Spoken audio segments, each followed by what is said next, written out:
specially trained troops of the Hunter class. The officers and NCOs picked the remaining men. The resulting troop was then put in quarantine to prepare for the mission.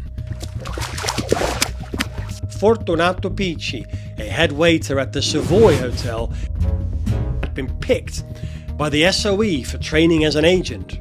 He had another mission, so secret that even his fellow troopers did not know his true identity. The men squeezed into the freezing unheated fuselages of the Whitleys. Action stations! 1 okay. The first man received a thwack on the shoulder from the man behind. 2 okay. The men were ready to go and knew there was no reverse gear from here on out. Stand by! Stand by!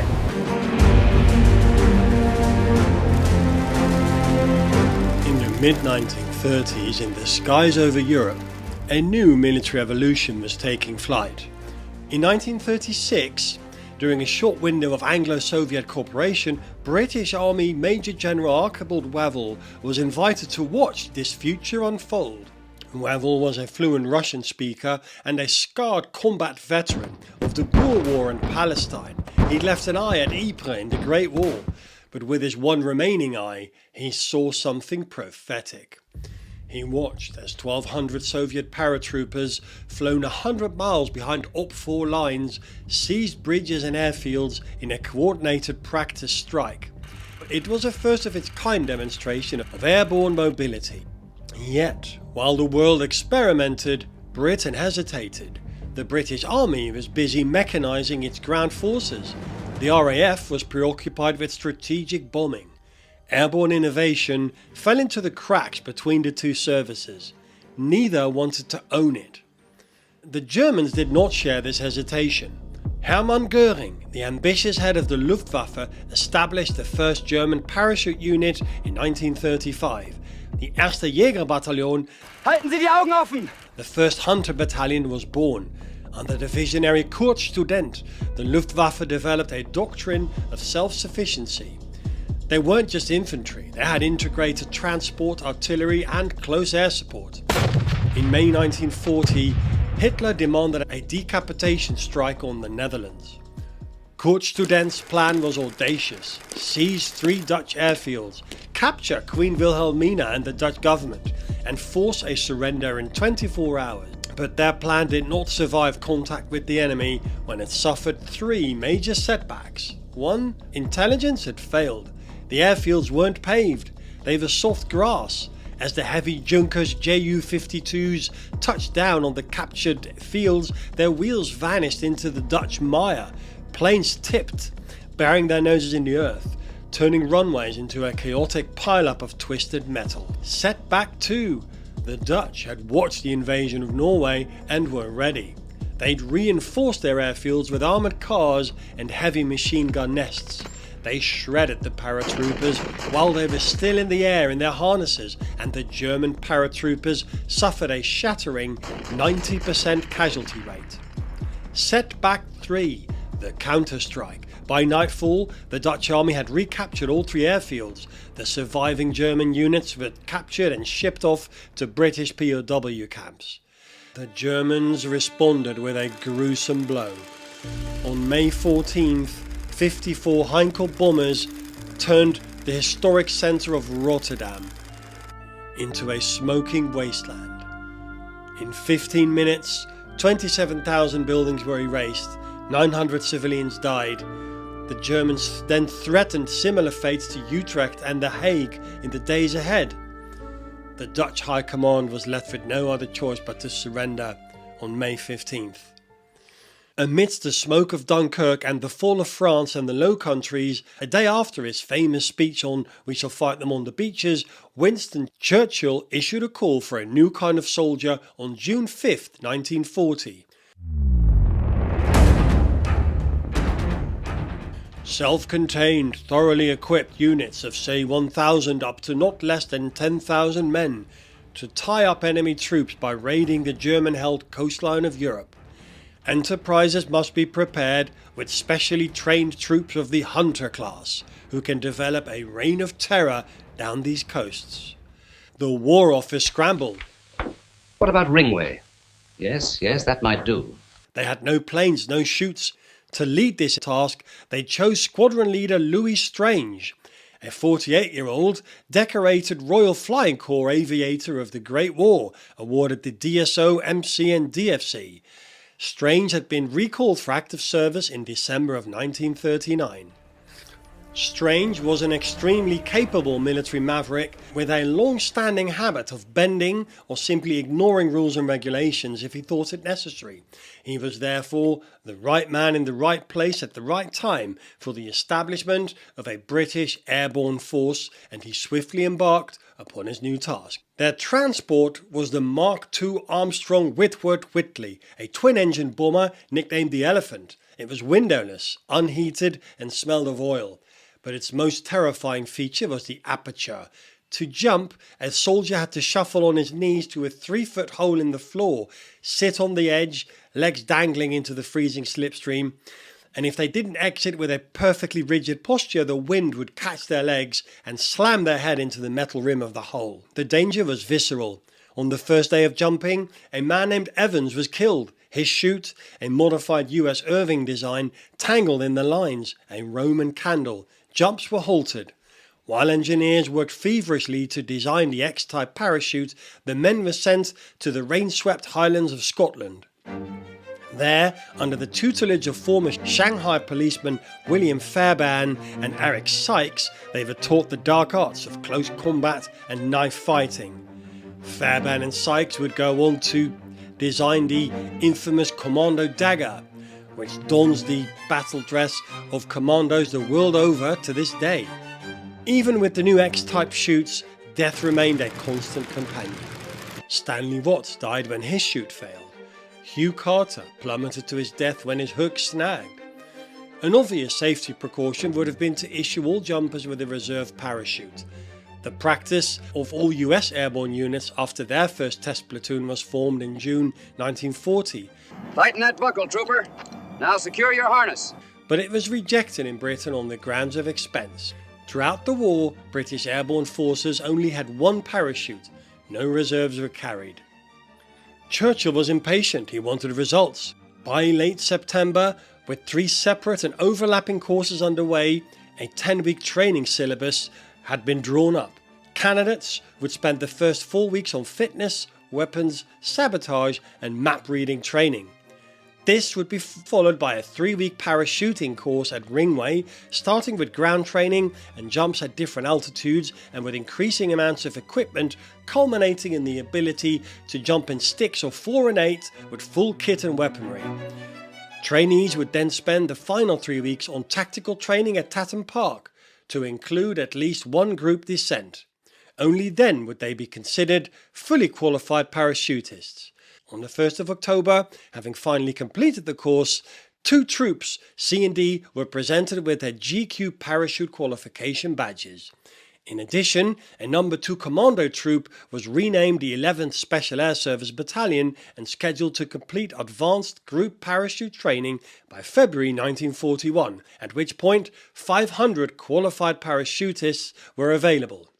To demonstrate that the airborne idea merited further development, the need for a successful operation became important. Given the gloomy strategic background of Britain continuing to face Germany and Italy alone, it would provide a propaganda success.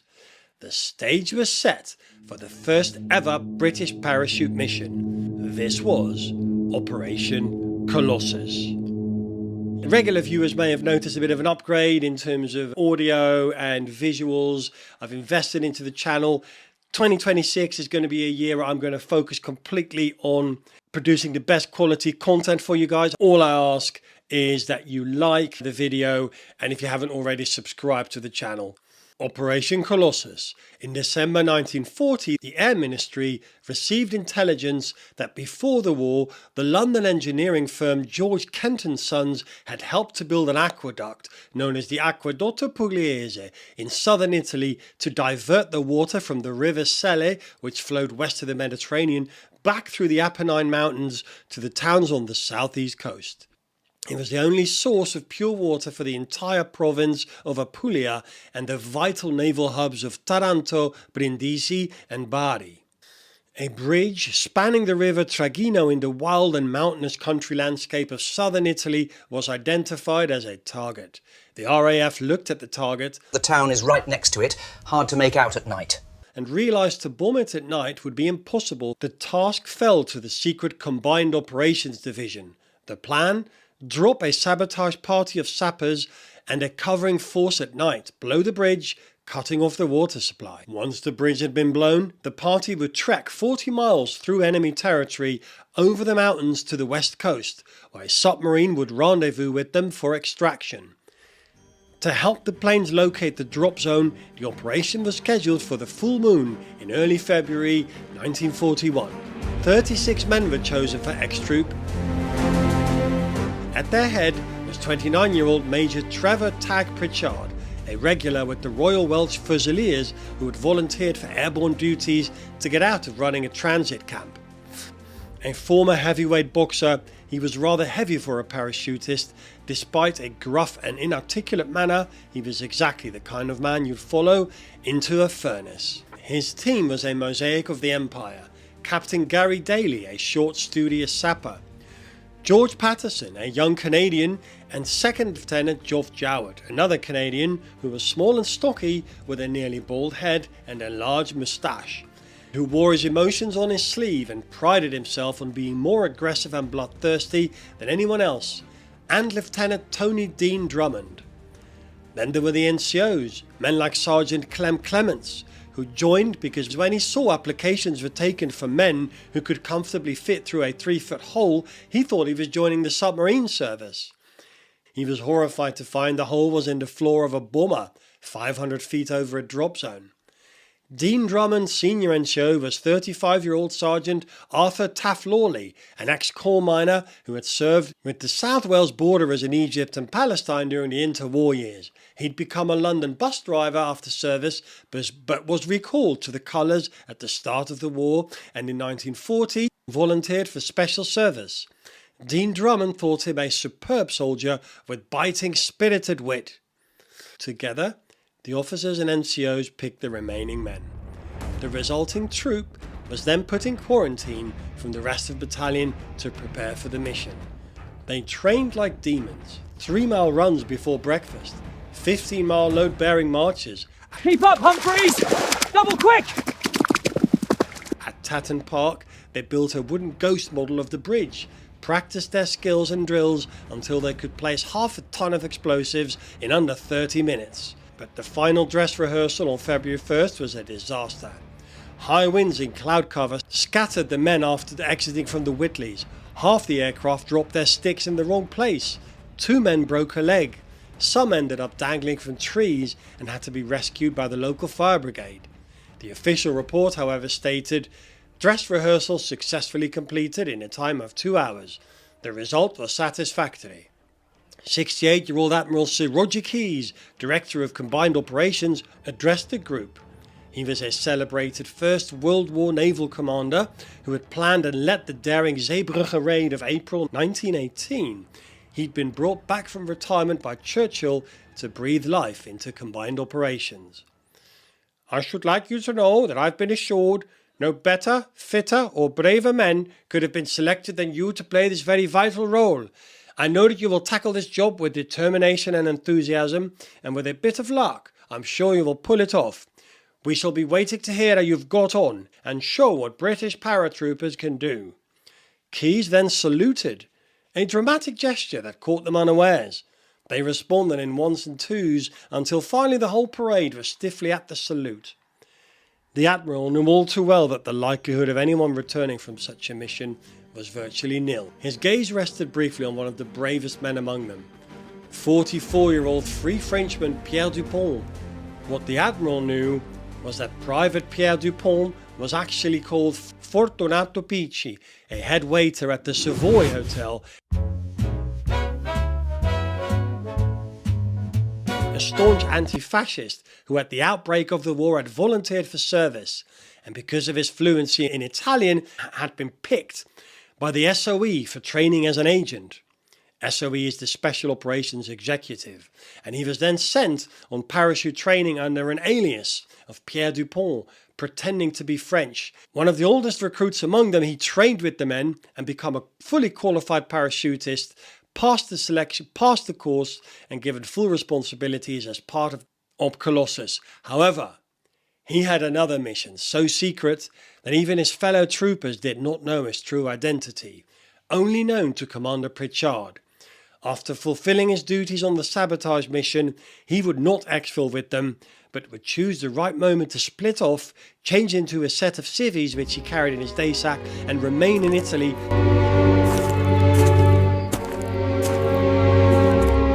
to coordinate resistance in Mussolini's back garden and provide vital intelligence for future operations. At 4 p.m. on the 10th of February, with the planes loaded and ready, Tag Pritchard briefed X-Troop. "Only now," he told the men, "can I let you into the big secret of this trip. The job on which you are embarking is to jump right into the middle of Mussolini's Italy and blow up an aqueduct, which takes water to a large military area. After we have done the job, and we shall see to it that we do, the only way out will be across the mountainous country to the coast." The men's expressions were mostly of excitement and anticipation. "Quite simple and straightforward," concluded Pritchard, "and I should like to wish you all the very best of luck." After the sabotage, they would split up into several parties and rendezvous at the submarine pickup point on the coast, close to the mouth of the Selle River 5 days later. That night, they would flash a recognition signal out to sea, and the submarine, having acknowledged it, would send dinghies in to pick them up. At 5 p.m, the weather reports indicated light winds and good visibility. The mission was on. The men gulped down a final hot meal of hot tea and boiled eggs. "Our fingers twitched with nervous excitement as we dressed," wrote Dean Drummond, "ending with the parachute which we checked with each other. It would not be long now. A truck waiting outside took us to our plane and we squeezed laboriously down the narrow tunnel of the Whitley. The weather was clear. After a final meal of boiled eggs and tea, the men squeezed into the freezing unheated fuselages of the Whitleys. Clad in woolen jumpers and battle dress with rubber-soled boots, they were walking armories. Colt automatics, grenades, Bren guns, Tommy guns. 6 of the Whitley bombers were loaded with paratroopers, 6 to a plane. The other 2 would create a diversion by bombing Foggia railway station. Hours later they were over the south of Italy. Action stations! Roared the RAF flight sergeant. The first man moved to the edge of the hole, the aperture, and sat with his legs dangling into the freezing slipstream. The men behind him shuffled forward on their knees in a tight line. Tell! Shouted the flight sergeant, as the parachutists started checking each other's equipment. 1 OK. The first man received a twack on the shoulder from the man behind. 2 OK. 3 OK. Twack. Men in the stick called out as they checked the equipment of the man in front to ensure no cords were tangled and everything looked tidy.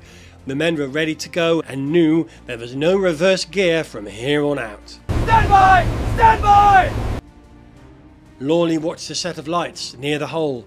The first jumper gripped the handles on the edge of the hole, bracing his body to ensure a clean exit. As soon as the light flicked to green, the dispatcher shouted, "Go!" and the first man launched himself straight down. The dispatcher then immediately signaled the next man in the stick to move into position. They dropped from a terrifyingly low altitude, just 500 feet, the flight down lasting only 15 seconds. A heartbeat in the dark. They hit Italian soil just 100 yards from the aqueduct. Major Tag Pritchard and his men emerged from the scrub like ghosts. Despite 1 stick of sappers missing, they didn't hesitate. Under the cold moonlight, they packed 640 pounds of explosives against the western pier. Necklace charges were draped around the masonry. Half an hour past midnight, a single gun cotton slab cracked. The warning. Fuses were lit. Pritchard and Patterson sprinted for cover. The explosion rocked the mountains. 30 seconds later, a second boom. The aqueduct shattered. In the silence that followed, a new sound emerged. The roar of a massive waterfall. The lifeblood of the province was pouring into the dirt. The men cheered. No point in having sound discipline amidst the racket and explosions, and so a spontaneous roar of triumph echoed through the valley. The success was absolute, but the clock was ticking. Pritchard split the troop into 3 parties. The goal, 50 miles across mountainous terrain to the Selle River mouth in 5 days. Lance Corporal Harry Bolter, however, would be left behind. Having broken his ankle on landing, it would be impossible for him to keep up. Pritchard and Dean Drummond both shook his hand and wished him luck, subtly trying to convey how important it was that Bolter did not crack under questioning. The Lance Corporal responded, "On your way, you lot. Don't waste time on me. I'm the lucky one. I've got out of that bloody long march over the mountains." They began the climb, slithering through gorges, clawing up cliffs. No one felt the strain more than Picchi, the middle-aged Savoy waiter who was coughing violently from a chest disorder but refused to falter. Unbeknownst to the men, the submarine HMS Triumph had now been ordered to abandon meeting at the rendezvous. Admiral Sir Dudley Pound had pulled the plug. A downed pilot from a diversionary plane had sent a distress signal asking to be picked up near the mouth of the River Selle in simple code, revealing the rendezvous point to anyone able to break it. He insisted later that he hadn't known the arrangements for the rescue of the Colossus parties and that his choice of the same location was a complete coincidence. But it was enough to convince Pound that the security of the place of embarkation had been compromised. He chose the safety of the vessel over the lives of the 36 men on the ground. The Colossus parties were left to fend for themselves in enemy territory, on their way to a rendezvous that, unbeknownst to them, would definitely never happen. By the third day, exhaustion was their greatest enemy. They were shivering, their clothes soured with sweat, their teeth chattering in the mountainous cold. Near a source of the River Selle, they collapsed into a makeshift hideout, a cluster of boulders and juniper bushes. But there was no cover. At dawn, Dean Drummond woke to see a peasant staring at them from 100 yards. Picchi tried to bluff him in Italian, claiming they were Axis troops on Minervas. It failed. Within minutes, the hilltop was swarming, not with soldiers, but with dozens of Italian peasants armed with shotguns and children. One man levelled his shotgun at Pritchard's chest. Pritchard looked at Dean Drummond. "Tony, you throw a grenade at those people on the right now and I'll throw mine over there." Dean Drummond looked at the crowd. There were women and children everywhere. To fight their way out would mean a massacre of civilians, an odious and inglorious action that no British officer could stomach. "I'm sorry, but we have to give in." The peasants surged forward, stripping the elite soldiers of their gear. It was February 12th of 1941. Operation Colossus had succeeded in its mission, but for the men of X Troop, the long night of captivity, and for Fortunato Picchi, an even darker fate, had only just begun. Before we move on to Act 3, I just want to take a moment for a shout out to Saul David's book, A Sky Warriors, which has been the main inspiration for this video. There's loads of stuff in here for people who want to learn more about the origin of Britain's airborne forces. Great book, which I can highly recommend. Down the hillside they went as captives. The men of X Troop were handed over to the Carabinieri, a sweating fat little sergeant barking orders, his men clad in navy blue knickerbockers with thin red stripes, armed with pistols and rifles. Locked in a cell with a cold red tiled floor, Pritchard looked out through heavy 1-inch steel bars. Outside, the green hills of Italy. Then came the interrogation. They were questioned by a general who wanted to know how many more of them there were. They refused to answer. The two Italian speakers, Nastri and Picchi, were then interrogated by a black-shirted officer who told them that they would all be shot at dawn the next day. They laughed in response.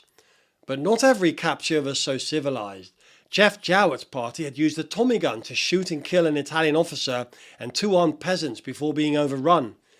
Retribution was swift. The entire group was given a good hiding before being cuffed, bound, and thrown onto a train for Naples, accompanied by so many guards that they said it was laughable, arriving there at sunset. They were taken to the military prison and thrown into tiny cells with straw for a bed and a smelly hole in the ground to use as a lavatory. In the morning, after a bowl of coffee and a small piece of dried fig, they were lined up in the corridor outside their cells and interrogated one by one. Dean Drummond noticed that Picchi was looking thoroughly depressed. Back in England, the first information that Sir Roger Keyes and the staff of Combined Operations received of Operation Colossus was an Italian High Command communique on the 14th of February. It claimed that British parachute troops had been dropped in southern Italy with the intention of using dynamite to interrupt communications and destroy hydro works. There was no indication as to whether the mission had been a success. The parachutists were visited by an American military attaché. Their morale was terrific. They told me that they intended to escape at the first opportunity. They said they'd blown up an aqueduct. There was still no definite word on the success of the mission until MI9 received on the 18th of April a secret communication from Flight Lieutenant Lucky, who, with the other officers, had been moved to Campo PG-78, a prisoner of war camp near Sulmona in central Italy. He wrote, "Full success. Other prisoners report great scarcity of water in southern Italy. We'll try to make a break for it from next concentration camp." During the next 2 to 3 months, messages from Captain Lee, Major Pritchard and Second Lieutenant Jowett confirmed they had blown the aqueduct's west pier and that all parties had been captured. The operation had been costly. All 36 participants had been captured, yet it could still be regarded a tactical and moral victory.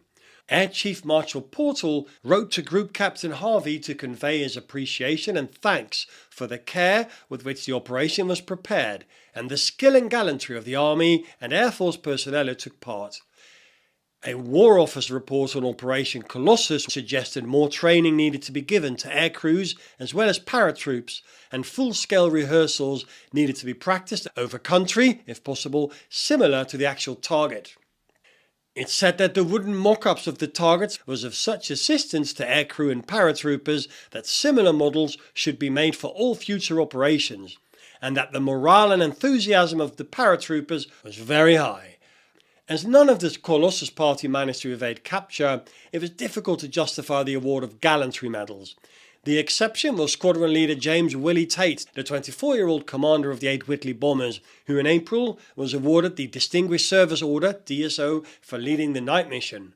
This prompted Lieutenant Colonel John Rock, the senior army officer at Ringway, to ask Admiral Keyes if it might be possible to give the same award to Major Tag Pritchard. Pritchard put his heart and soul into the job, organised the expedition excellently, and brought the men to the highest pitch of enthusiasm. I have little doubt that his leadership and handling of the situation after landing were equally good. Keyes agreed, and on the 24th of November 1941, by which time more details about the mission had emerged, Pritchard's award was confirmed by the London Gazette. The citation read, "The success of the operation, as a result of which the aqueduct to Brindisi was blown up and the town cut off for 10 days, was due to his leadership and inspiration. Major Pritchard had a reasonable chance to escape if arrangements had gone according to plan. The fact that he was captured was due to no error of judgment on his part." The Air Ministry and War Office continued to argue about the future of Britain's airborne force. The RAF was keen to restrict the force to a small, mostly glider-borne capability. The British Army, on the other hand, wanted more paratroopers and an expanded role that included strategic targets. The impasse was broken by Winston Churchill after his visit to Ringway on the 26th of April 1941 with Pug Ismay and Air Marshal Sir Arthur Barrett. This included an inspection of 400 paratroopers, a demonstration of ground training, and a mock assault on Ringway's control tower using the 5 available Whitleys. Churchill was delighted with the enthusiasm shown by the airborne troops, but less so by the progress that had been made in creating a fully functioning force. Back in London, he demanded to know why his originally envisaged force of 5,000 paratroopers was reduced to just 500. He also wanted all the present proposals for increasing the parachute and glider force together with a timetable of expected results. "We are behind the enemy. We ought to have 5,000 parachutists and an airborne division on the German model. These will be necessary in the Mediterranean fighting of 1942. A whole year has been lost, and now I invite the Chiefs of Staff to repair this misfortune." The Chiefs of Staff responded. It was agreed to raise 3 new parachute battalions by the 1st of March 1942. There would be a new parachute pay allowance of 4 shillings a day for officers and 2 for other ranks, the same as was paid to commandos, payable after 3 parachute jumps, which would also act as a recruiting inducement. Glider-borne air landing troops would only receive danger money of 1 extra shilling a day. In addition, a 1st Parachute Brigade HQ would be formed, and a cadre of volunteer officers and NCOs raised and trained. The new battalions were to be based at Hardwick Hall in Derbyshire.